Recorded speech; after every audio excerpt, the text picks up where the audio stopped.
تو فمن شہد منکم الشہر فلیصم، جس کو رمضان ملے وہ روزہ رکھے۔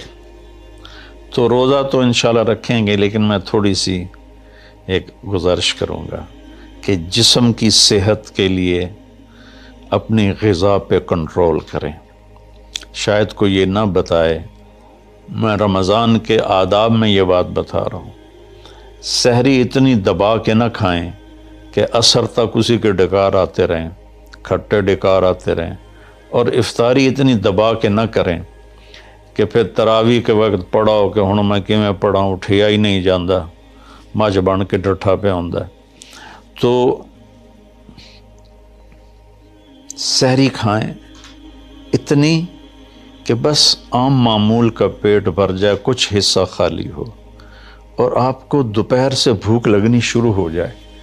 جب آپ کو دوپہر سے بھوک لگنی شروع ہوگی تو آگے 6-7 گھنٹے کا سفر ہے، اس میں پوری مشین خالی چلے گی، تو جتنے گندے مادے اور فاسد مادے جمع ہوتے ہیں وہ سارے جل جاتے ہیں۔ اچھا، رمضان کے دونوں طرف معنی آتے ہیں، وہ میں بتاتا ہوں، ابھی میں جسمانی بتا رہا ہوں۔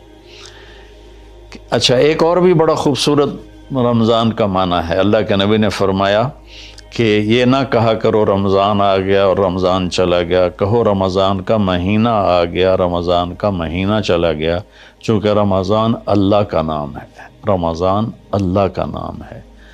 اللہ اس میں اپنے بندوں کے گناہوں کو جلا دیتا ہے، تو اس لیے یہ تفسیر رازی کی روایت بیان کر رہا ہوں، اس کی صحت اور ضعف کے بارے میں مجھے نہیں پتہ۔ تو رمضان کہتے ہیں جلا دینا، جلا دینا یا جل جانا۔ تو جب آپ کا فاقہ 12 بجے سے شروع ہو جائے گا اور 6-6:30 بجے تک چلے گا، تو آپ کے جسم کا ایک ایک خلیہ گرم ہو جائے گا اور اس میں سے بھاپ نکلے گی، اور آپ کے جسم کی گندگی پورے سال کی جو جمع ہے وہ جلنا شروع ہوگی۔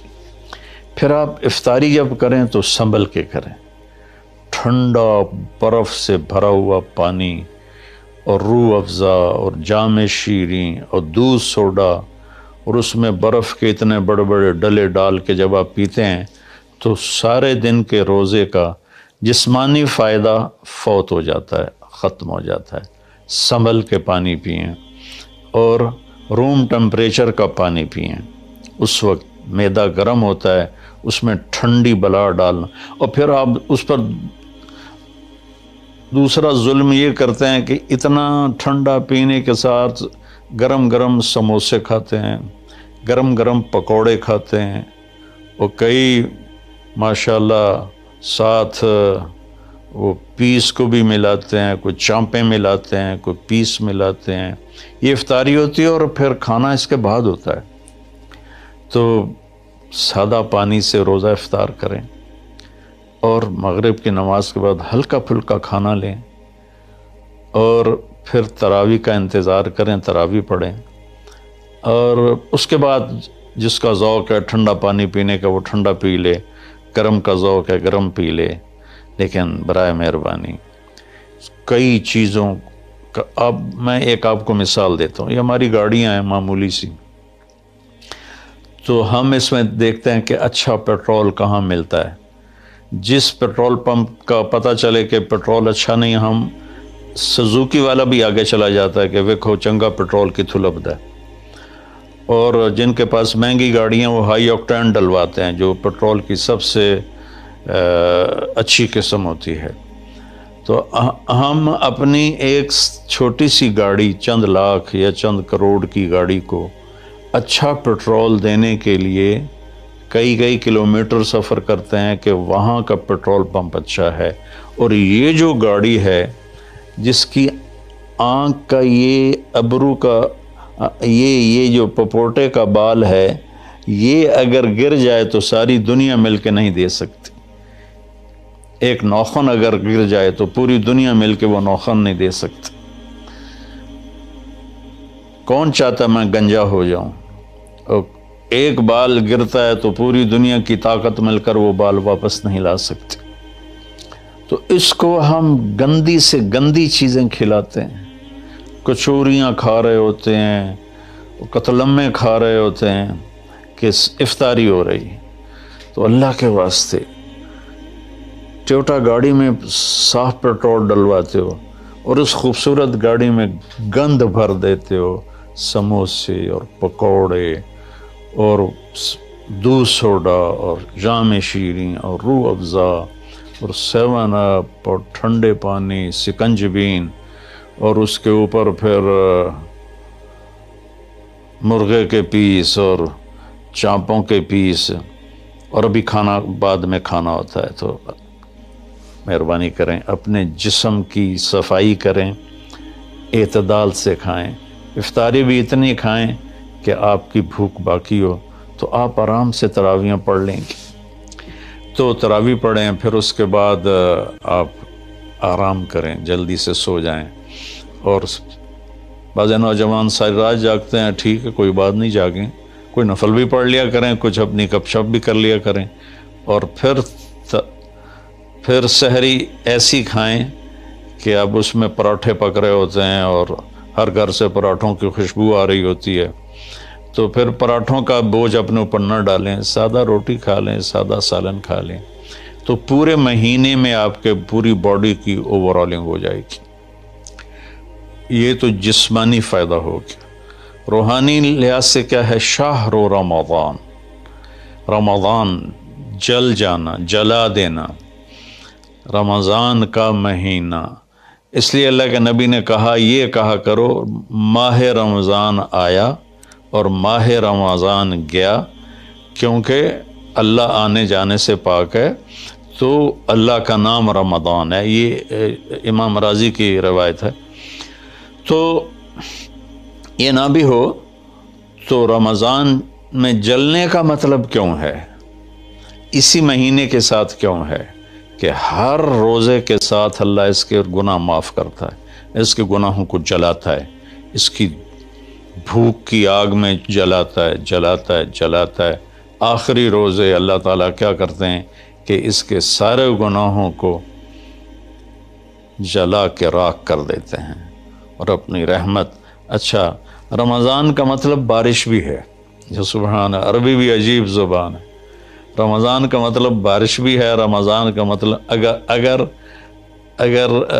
رمضا مصدر ہو، رمضا، تو یہ بارش کا مطلب ہے. رمضا ہو تو یہ جلانے کا مطلب ہے. سبحان اللہ، کہ رمضان ایسا مہینہ ہے کہ اس میں ایسی رحمت کی بارش ہوتی ہے، سارے گناہ دھل جاتے ہیں.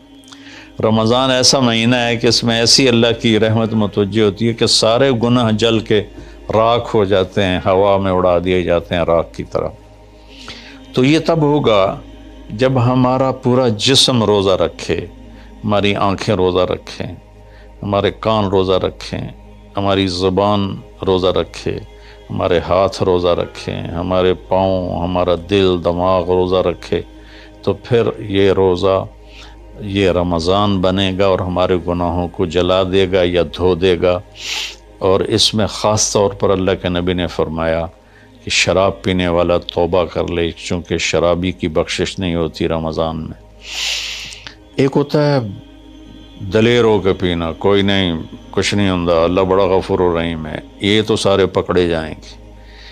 ایک آدمی میرے پاس آیا، وہ کہنے لگا جی مجھے شراب کی عادت ہے، چھٹتی نہیں، کئی دفعہ چھوڑی ہے، پھر نہیں چھوٹتی. اور پھر جو وہ دھاڑیں مار کے رویا، اتنا رویا کہ میں بھی غمگین ہو گیا اس کے رونے کو دیکھ کر. اس کا معاملہ اور ہے. تو اس پر اللہ کی رحمت نازل ہو جائے گی، چونکہ جو توبہ کرتا رہتا ہے پھر اس سے ٹوٹ جاتی ہے. وہ دن میں 70 دفعہ بھی توڑے گا اور توبہ کرے گا تو اللہ کے ساتھ دوستی باقی رہے گی. تو ایک شرابی ہے تو اللہ کے واسطے چھوڑ دے. ماں باپ کو دکھ، عق الوالدین، ماں باپ کی نافرمانی نہیں فرمایا، ماں باپ کو پرزے کر دینا.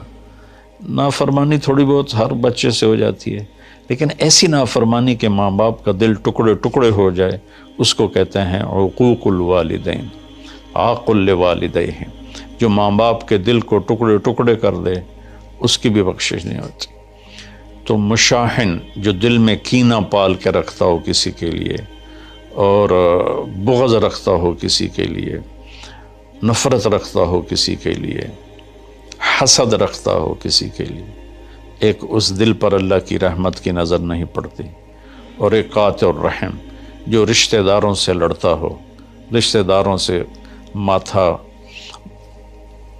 جو مارتا ہو، کبھی سینگ پھنسائے ہیں، کبھی اس کے ساتھ کبھی اس کے ساتھ، خونی رشتوں میں جو غلط سلوک اختیار کرتا ہے، ایک اس کی خاص طور پہ بخشش نہیں ہوتی۔ تو باقی اللہ کا دریائے رحمت ہے، جو بھی توبہ کرے گا، مشرک بھی توبہ کرے گا معاف، سود خور توبہ کرے گا معاف، چور توبہ کرے، ڈاکو توبہ کرے، زانی توبہ کرے، قاتل توبہ کرے، شرابی توبہ کرے، ماں باپ کا نافرمان توبہ کرے، اور رشتہ داروں سے لڑنے والا توبہ کرے، نفرت رکھنے والا توبہ کرے، اور سود پہ کام کرنے والا توبہ کرے، سود کھانے والا توبہ کرے، سب معاف ہو جائے گا، سب معاف ہو جائے گا۔ اور اللہ سے مانگیں کہ اللہ تعالیٰ اس میں ہماری جسمانی صحت بھی بحال کر دے اور روحانی صحت بھی بحال کر دے، اور ہمارے گناہوں کو معاف کر دے۔ السلام علیکم ورحمۃ اللہ وبرکاتہ۔